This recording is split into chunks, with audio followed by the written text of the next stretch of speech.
wild and fun weekend of sports that was. Let's go ahead and recap it and kick off another week.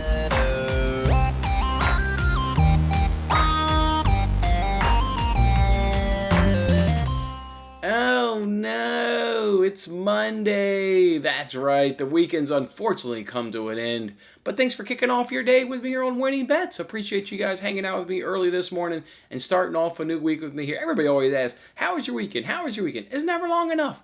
Never long enough is always the correct and most accurate answer to that. Whether you had a good time or a bad time, you could always say it was never enough. And that's what we had this weekend. Good time. Hope you guys enjoyed your weekend over there. And again, thanks for settling back on and we here, kicking off a new week here on Winning Bets. What a wild weekend in sports. We had bets in soccer, baseball, NASCAR, everything you can imagine. We even did a risk-free boxing bet. We had action everywhere. It was a fun time. Let's go ahead and recap it. When I thought about doing the recap, I thought about when I was doing the editing for Friday's show, like, holy cow, I gave out 18 bets. Like, that was a lot of bets. That was a lot of action we had going on. Let's just start off by recapping those quick 18 bets and kind of see where we're at after that. As you guys can see right there, we went 5-3 in soccer, put it over 1.64 units up in your pocket. We started off with that PSG team total over 2.5. That was a nice win for us right there. Went 4-2 in the Premier League. Missed the Manchester United win, or we would have gone 6-0 in the Premier League. Manchester United letting everybody down. Shame on you, United. And then we also got tripped up by a Bayern Dortmund parlay. But yeah, 5-3 in the soccer, did good right there. Baseball wasn't all that good to us. 1-4-1 up on Friday's show, down 3 units. We got the win with the Red Sox Rockies with that money line parlay. We had a push in that Braves team total. The F5 was a push. The full game team total was gone ahead and loser. Also, the Cardinals stunk it up. They got shut out, so obviously they didn't cash a team total or a run line. Then we also missed the over in that Phillies and Padres. NASCAR went 2-2 in NASCAR, down a little bit in NASCAR, hit both of our head-to-head plays. Did Matt DiBenedetto up over Almirola, that one cashed, and did Hamlin up over Harvick, that one also cashed. We missed Logano in the top 10. That was a heartbreaker, guys. He was in the top 10 most of that race, then had a little bit of a rear issue when he entered the pits, so he kind of then fell back to maybe the mid-upper teens, but then battled back late in the race and got back up in the top 10, and then crashed on a restart, one of the last restarts in the races. So heartbreaker that he got crashed on that restart, because he was definitely a top 10 car. Then Harvick, we missed him there being a top 5 car. So that's kind of how those 18 bets unfolded. Let's kind of walk through the days so you kind of see what happened. So obviously with a lot of those bets being on Friday was obviously going to be, with Friday having those MLB bets, Friday was going to be a loser day right there. It was down a couple units. Thankfully we hit that PSG team total. That really saved us right there on Friday. So yeah, down a little bit on Friday. Saturday was obviously the good day. If we just talked about how we went 4-2 in the Premier League, then naturally Saturday was going to be a good day for us, because a lot of those Premier League bets did go on Saturday, and in fact none of the United bets. So Saturday was a beautiful day in the Premier League right there. As you guys can see right there, 4-2, got tripped up by that Bayern Dortmund parlay, and then added in another 3-legged parlay of City, Dodgers, and Red Sox. The Red Sox went ahead and lost to the Rangers 10-1, but otherwise just a fantastic day. Hit a same game parlay on Saturday, did Manchester City versus Norwich. It was really cool to see you guys' reaction to that on Twitter, the likes and the people that commented on it, that tailed that. That was really cool to see that on Twitter. So glad a lot of you hit that same game parlay with me right there. New and Grealish scored that second goal.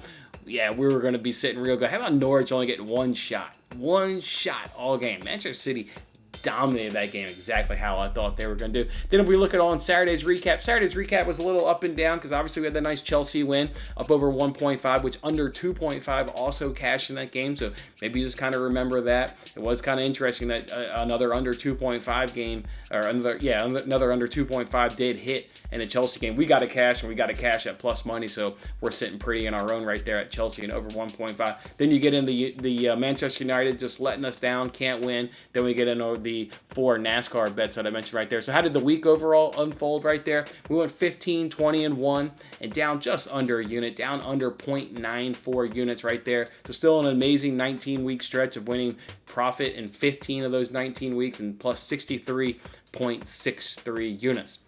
Some of the good wins, Giants Monday was a dog of the day. Got a nice win right there. Started us off. Blue Jays F5 team total. That was a nice walk-off shot where Hernandez hit a home run to send us home happy. Red Sox Yankees F5 or F3 over that run total. That one got there. PSG team total, mentioned that. Went 4-2 in the Premier League, mentioned that. And again, that same game parlay, already mentioned that. So noticeable losses. The Reds, they were brutal against the Cubs. We missed in one game a run line and a team total. Then the following day, we dropped them in a money line parlay, and the Reds lost that game as well, so they were bad. That same game where we cashed the F3 over, and Red Sox versus Yankees missed the F5, kind of a bad beat, only needed 1 run in 3 innings and couldn't get it, so that was a little tough. Braves team total, that was the full game that missed. Cardinals, we mentioned that on Friday, couldn't get the run line, couldn't get team total. Hell, didn't get any runs. They got shut out by the Pirates, did they? Manchester United again, just ruined what was a perfect weekend there in the Premier League, headed up right there. So just discussed it right there. And then mentioned Logano right there, spinning on one of the last restarts and really took his chances completely out. I mean, it just ended his day right there. So tough. But you know what, guys? 15-21, and again, down under a unit, down under 0.94 units, and disgusted by that. Don't like losing money one bit, but we know losing weeks will happen. And I can tell you right now, if you make enough good bets to limit the damage on a losing week, we didn't even lose a unit. Did not lose a unit, and if you can do that on losing weeks, you're gonna do just fine in the sports betting business, and that's evident of that 19-week stretch we're on. We've been profitable in 15 of those 19 weeks. We're just not losing a lot of money. Don't like it, disgusted by it. Don't take enjoyment in that one bit.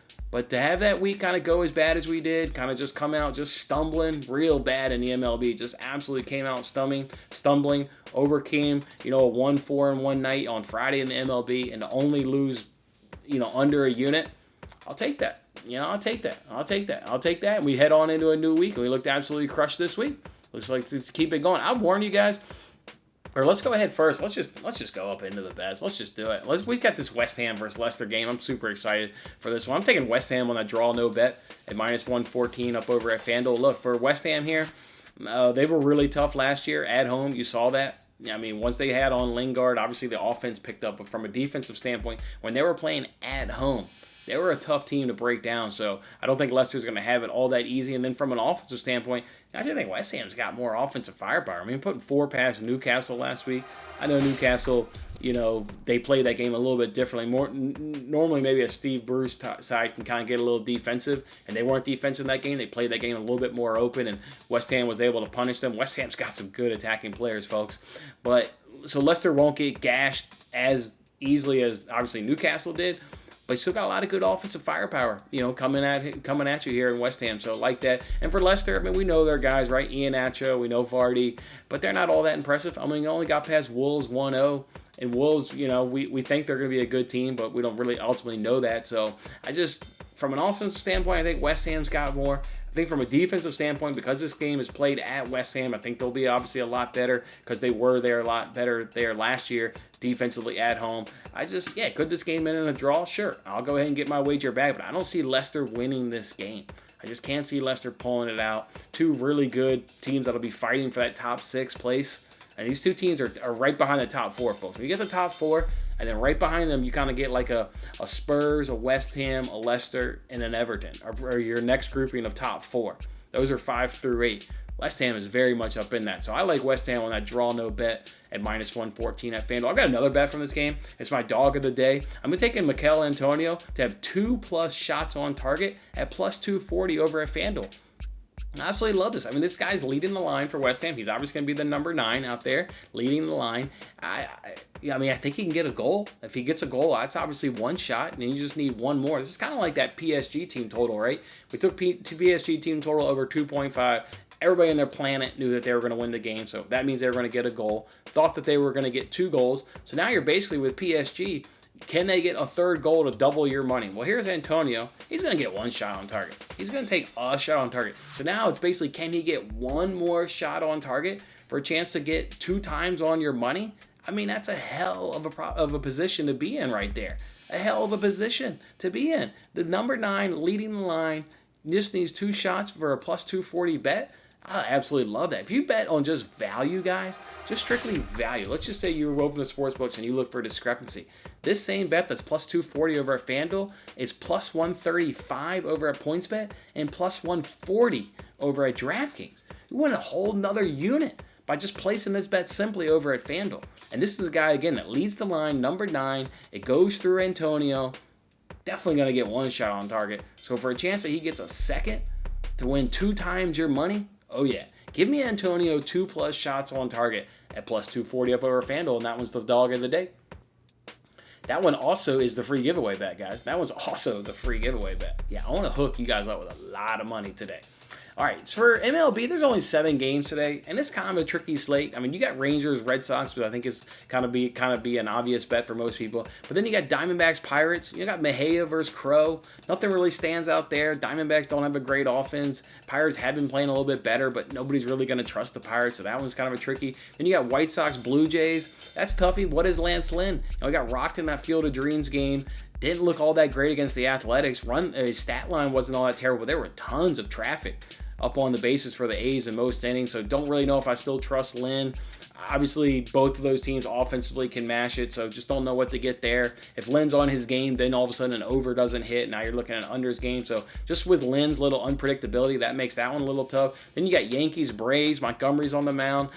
This Braves starter has been looking really good. If you look up his stats, he's been good. Wynola or something, however you pronounce his name. He's just been doing really good. Then you got Rockies, Cubs. Can't quite trust the Cubs. Rockies are shitty on the road. I don't know. That one's just a tough matchup. Then you get Royals, Astros. That one looks tempting. And then you get Mariners, Athletics as your last game of the day. And you got Marcos Gonzalez there. I obviously thought Athletics were going to be the play there. I thought maybe like a team total. But then you look at Gonzalez's numbers. I think I'm going off the top of my head, so maybe it's 7 or maybe it's 8 straight starts where he hasn't given up an F5 team total. I mean, he's been giving up 2 or less runs in all of his starts through the F5. So then I kind of got backed off the A's. So I did find out 2 of those games of those 7 that I went ahead and liked. And let's go ahead and jump in. Obviously, it's Rangers, Red Sox. I mean, how can you not bet this game? It's the easiest one of the day. It's just about finding a bet that you like. We used this one probably about a month or so ago. We did Michael Pineda to be the winning pitcher and got a nice plus money cash. It's not plus money today, but I still like it. It's Eovaldi to be the winning pitcher at minus 135 up over a points bet. If we look at Eovaldi, he's gone 5+ innings in 8 of his last 9 starts. Obviously, that's the benchmark. You got to go at least 5 innings. His one miss, though, he went 4.2 innings pitched, and that was against Toronto. So obviously a significantly better team. So he's been going the minimum, which is 5 innings pitched, is obviously what you need. He faced these Rangers back on April 30th, was really good. 6 innings pitched, 4 hits, 1 run. So absolutely like that. You got Colby Allard on the mound there for the Rangers. Decent numbers. I mean, give him the respect. Decent numbers, 4.88 ERA, a 1.19 WHIP, and a 252 opponent's batting average. The troubling thing for him is his K/9 is only 7.6, which that's really, really bad right there. That means guys are at least getting contact on the bat, or contact on the ball, and he's given up a home run every 4.9 innings. So while he's got some decent numbers, he's got some also numbers that would really alarm you against a good offense. We know the Red Sox are a good offense. In fact, they're a really good offense, folks. If you want to look at them since August 8th for his left-handed pitching, number one batting average since August 8th for his left-handed pitching. They're number 2 in runs, and they have 33 less at-bats. So 33 less at-bats, but they're number 2 in runs because they're only 1 behind. So, yeah, and bullpen-wise, both these bullpens are ready to go after an off day. Whichever team can get another good arms will have success, and obviously think the Red Sox will do that. They'll jump on Colby Allard with a good offense, with the number 1 offense for his left-handed pitching here lately. They'll back by Eovaldi. He'll throw at least 5 innings of really good ball, and he'll get the winning pitcher as the Red Sox get the win. So that's my first bet. Eovaldi, winning pitcher, minus 135 over points bet. The second one here is more of a feel and a trend, if I'm going to be quite honest. I'm going to go and take this Royals Astros F5 over 4.5 runs at minus 127 up over at Bet Rivers.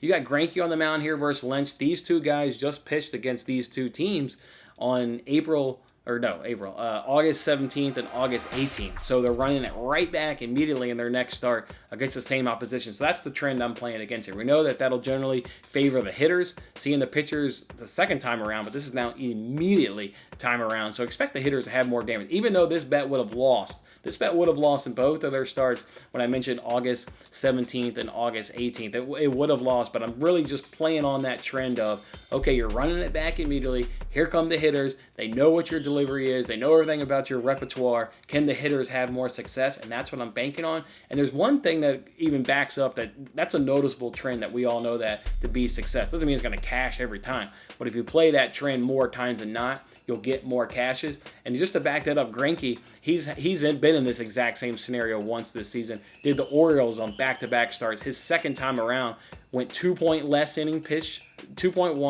innings pitched, gave up 3 more hits, gave up 2 more home runs, and gave up a home run that game. So we don't have that data on Lynch. But we like that Lynch is going up against a really good Astros offense, an Astros offense that is returning home, that plays better at home. We don't know if Lynch can do it, but we've seen Greinke now this season. Go ahead, run it back against that same team, and he's not as good. So, yeah, I'll go ahead and back a trend in this game. Royals, Astros, F5 over 4.5 run at -127 up over at Bet Rivers. Let's go ahead and get in that recap, guys. We're going to go ahead and do West Ham on that draw no bet at -114. My dog of the day is Antonio to have 2+ shots on target at +240, and that is also the free giveaway bet. And then we're going to do Evaldi to be the winning pitcher at -135. And then go and take your Royals, Astros, F5 over 4.5 runs at -127. That's how we're doing it, guys. Very small baseball slate. Look forward to tomorrow's action. Nice big old card of action to go ahead and attack and get in several bets on tomorrow's action. But be careful today. I kind of did the run through of all 7 games because I thought it was tricky. There's some tricky spots where you think maybe you had some advantages, but maybe you don't quite when you kind of dig into it. So just be careful. These are 4 winners, though. Go ahead and lock in on these 4 winners so we can all be in profits tomorrow. And that's what we'll do. All right, guys, it's Monday. It's Monday. I know it's Monday, but it's going to be okay because we're going to start off with a nice soccer cashes in the afternoon and just roll that up into the MLB afternoon. So go ahead, guys, get these bets in. We'll see you back here on tomorrow's show. Have a good one. Thanks for watching till the end. I'm Jason Mattis. Any love you can show by giving me a like, a subscription, or a comment, or even just share this video is very much appreciated. And don't forget to turn on your notifications to increase your chances of locking in the same odds as I talked about today. And check out my other great videos in these corners.